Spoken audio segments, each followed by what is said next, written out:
जय लवजी, जय अण्णाभाऊ, जय भीम, जय शिवराय।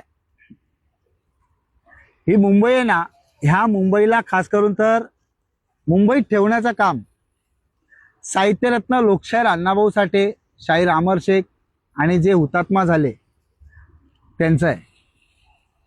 आणि योगायोगाने कुठेतरी एक आरटीची मागणी झाली आणि ती आरटीची जी मागणी झाली समाजाकडून ती अशी होती की बार्टीच्या धर्तीवरती आरटीची निर्मिती।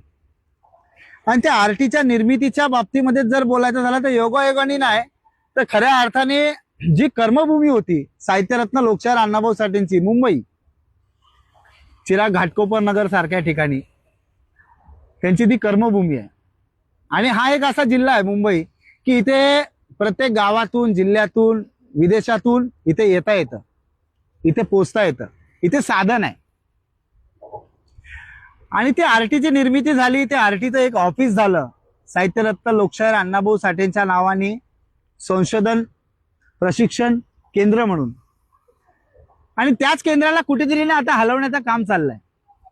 तर मला असं वाटतं मुंबईतल्या सगळ्या समाजाने, समाजातल्या लेकरांनी म्हणा किंवा बांधवांनी म्हणा, खास हा माझा विषय मुंबईतल्या लोकांसाठी आहे।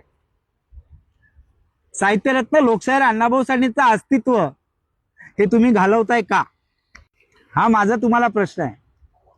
तर विषय असा आहे की ते जे ऑफिस आहे हे ह्या मुंबईच्या बाहेर न्यायचं चाललंय। हे मुंबईतल्या सर्व समाज बांधवांनी हे मिळून थांबवणं गरजेचं आहे। आणि जर का आपण वेगवेगळ्या दिशेला जर का जात असू तर हे अशाच पद्धतीचं नुकसान होणार आणि भविष्यात अण्णाभाऊंचं नाव नाही तर अण्णाभाऊंचं काहीच इथे राहणार नाहीये, असं माझं स्वतःचं मत आहे।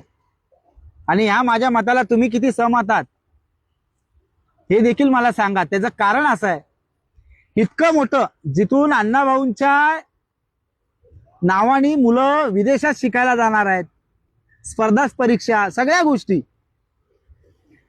सगळ्या ए टू झेड जिथे मुलांचं भविष्य आणि आयुष्य घडणार आहे ते तुम्ही लांब नेताय, मुंबईतून पळवताय। अहो गरज काय? हे आम्ही होऊ देणार नाही। क्रांतिकारी जय लवजी, जय अण्णाभाऊ, जय शिवराय, जय भीम।